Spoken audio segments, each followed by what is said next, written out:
किसी भी बड़े प्रोजेक्ट में और खास तौर पर एक चुनाव में एक बात तो पक्की होती है कि कुछ न कुछ तो गड़बड़ होगी ही। सवाल ये नहीं है कि संकट आएगा या नहीं, सवाल ये है कि जब वो आएगा तो हम क्या करेंगे। तो आज हम इसी के बारे में बात करेंगे, एक असली भारतीय चुनाव से सीखते हुए कि प्रेशर में कैसे लचीलापन बनाए रखा जाए। चलिए शुरू करते हैं। ये बात इस कोर्ट में बिल्कुल साफ हो जाती है। देखिए, सफलता इस बात से नहीं मापी जाती कि सब कुछ कितना स्मूथ चल रहा है, बल्कि इस बात से कि जब चीजें पटरी से उतरती हैं तब कोई कैसे रिएक्ट करता है। यही वो पल होते हैं जो किसी टीम के असली कैरेक्टर को सामने लाते हैं और आखिर में उसकी किस्मत तय करते हैं। तो पहला नियम यह है, हमेशा अनहोनी के लिए तैयार रहें। संकट एक शायद नहीं है, ये जरूर है। सबसे बड़ी गलती जो कोई कर सकता है वो है ये सोचना कि सब ठीक है, कुछ नहीं होगा। सबसे बड़ी ताकत एक ऐसा प्लान नहीं है जो फेल ना हो, बल्कि एक ऐसा प्लान है जो किसी भी मुश्किल को संभाल सके। तो चलिए पहले सीन की बात करते हैं, पब्लिक में टकराव। ये याद रखना बहुत जरूरी है कि राजनीति में आपके विरोधी अक्सर आपके पड़ोसी ही होते हैं। इन पलों को इज्जत और शांति से संभालना सिर्फ अच्छा दिखने के लिए नहीं है, ये एक बहुत बड़ी स्ट्रैटेजिक जीत होती है। जब भी कोई टकराव होता है ना, तो हमारे सामने दो रास्ते होते हैं, जैसे स्लाइड में दिख रहा है। एक रास्ता है गुस्से में रिएक्ट करने का, जो शायद उस पल के लिए अच्छा लगे लेकिन आपकी इज्जत को कम कर सकता है। और दूसरा रास्ता है शांत रहने का, जिससे आप कंट्रोल में रहते हैं और अपनी ताकत दिखाते हैं। एक रास्ता कमजोरी की तरफ जाता है, दूसरा ताकत की तरफ।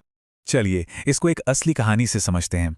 एक कैंपेन के दौरान एक विरोधी ने लोगों की मदद के लिए लगाए गए एक कैंप को बंद करवाने की कोशिश की। ये एक सीधी चुनौती थी जो सबके सामने हो रही थी। और इस स्लाइड में कितनी अच्छी तरह से दिखाया गया है कि उस सिचुएशन को कैसे हैंडल किया गया। टीम शांत रही, उन्होंने बहस नहीं की, इसके बजाय उन्होंने इस मुश्किल को एक मौके में बदल दिया। उन्होंने इस घटना का इस्तेमाल ये दिखाने के लिए किया कि उनका विरोधी लोगों की भलाई के ही खिलाफ है, और इस तरह उन्होंने पूरी कहानी को अपने हक में मोड़ लिया। अब आते हैं दूसरे मैदान पर, और वो है इंफॉर्मेशन का मैदान। जब दुश्मन गोलियों का नहीं बल्कि अफवाहों का इस्तेमाल करे तो आप कैसे लड़ेंगे? यहां सबसे अच्छा डिफेंस है एक तेज और सटीक अटैक अपनी कहानी के साथ। उस कैंपेन के दौरान एक अफवाह फैलाई गई कि कैंडिडेट चुनाव के बाद गांव छोड़कर चला जाएगा। ये एक ऐसी अफवाह थी जो बहुत नुकसान पहुंचा सकती थी, क्योंकि इसका मकसद था वोटर्स के मन में शक पैदा करना। इसका जवाब जितना सिंपल था उतना ही पावरफुल भी। एक ऐसी बात कही गई जो सीधे सबके दिल तक पहुंची, शादी। इस एक लाइन के साथ कैंडिडेट ने एक लेन देन वाले रिश्ते को जिंदगी भर की कमिटमेंट में बदल दिया। इसने न सिर्फ अफवाह को खत्म किया बल्कि वोटर्स के साथ एक गहरा इमोशनल कनेक्शन भी बनाया। कभी कभी संकट हमारी अपनी वजह से ही पैदा हो जाता है। यहाँ एक अच्छे इरादे से दिया गया मैसेज उल्टा पड़ गया। तो जरूरी सबक ये नहीं है कि गलतियां ना करें, बल्कि ये है कि जब गलती हो जाए तो उसे सुधारें कैसे। उन्होंने अपनी गलती मानी और तेजी से बात को संभाला। उन्होंने आलोचना को सपोर्ट में बदल दिया और ये साबित किया कि सुनना ही लीडरशिप की सबसे बड़ी ताकत है। अब बात करते हैं तीसरे तरह के संकट की, जो आज के ज़माने की एक बहुत बड़ी चुनौती है, डिजिटल और पर्सनल सिक्योरिटी। ये सवाल आज के दौर में बहुत ज़रूरी हो गया है। जब आपका सामना किसी ऐसे दुश्मन से हो जिसे आप देख नहीं सकते, जैसे कोई हैकर या कोई ऑनलाइन अफवाह फैलाने वाला, तब आप क्या करते हैं? इस केस स्टडी में कैंपेन टीम को एक डिजिटल अटैक का सामना करना पड़ा। कैंडिडेट का फ़ोन हैक हो गया था और हैकर ब्लैकमेल करने की कोशिश कर रहा था। सिचुएशन बहुत ही गंभीर थी। तो यहां भी, जैसा इस स्लाइड में दिख रहा है, दो रास्ते थे। चुप रहना डर और अफवाहों को जन्म देता, जिससे सारी ताकत हमलावर के हाथ में चली जाती।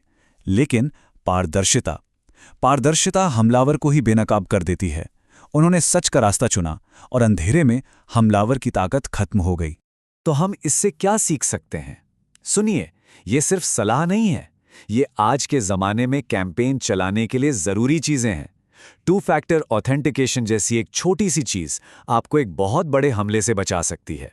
याद रखिए, आज के दौर में आपकी पर्सनल डिजिटल सिक्योरिटी ही आपके कैंपेन की सिक्योरिटी है। तो अभी तक हमने अलग अलग तरह के संकट देखे। अब एक ऐसे फ्रेमवर्क की बात करते हैं जो हर तरह के संकट में काम आ सकता है। ये है ओडा लूप। इसे अमेरिकी एयरफोर्स के स्ट्रैटेजिस्ट कर्नल जॉन बॉयड ने बनाया था। सुनने में शायद थोड़ा टेक्निकल लगे, पर है बहुत सिंपल। ऑब्जर्व यानी देखो कि असल में हो क्या रहा है। ओरिएंट यानी सिचुएशन को समझो। डिसाइड यानी जल्दी से एक फैसला लो। और एक्ट यानी उस पर काम करो। जब सब कुछ गड़बड़ हो तो ये लूप आपका कंपास है। तो कुल मिलाकर बात इन कुछ चीजों पर आ जाती है। पहला, स्पीड, अपने विरोधी से पहले एक्शन लो। दूसरा, शांति, प्रेशर में भी दिमाग साफ रखो। तीसरा, कंट्रोल, कहानी को खुद बताओ इससे पहले कि कोई और उसे बताए। और चौथा, सपोर्टर्स, अपने साथियों को आपके लिए लड़ने की ताकत दो ताकि आप स्ट्रैटेजी पर फोकस कर सको। आखिर में ये सारी सीख सिर्फ एक कैंपेन से कई ज्यादा बड़ी हैं। जैसा कि ये कोट हमें याद दिलाता है, डेमोक्रेसी कोई एक दिन का इवेंट नहीं है, बल्कि लगातार चलने वाली एक प्रक्रिया है। किसी कैंपेन में संकट को संभालना असल में समाज की सेहत का एक टेस्ट होता है। हर चुनौती सिर्फ एक रुकावट नहीं है, बल्कि ये हिम्मत बनाने का और ये साबित करने का एक मौका है कि आप सेवा करने के लायक हैं।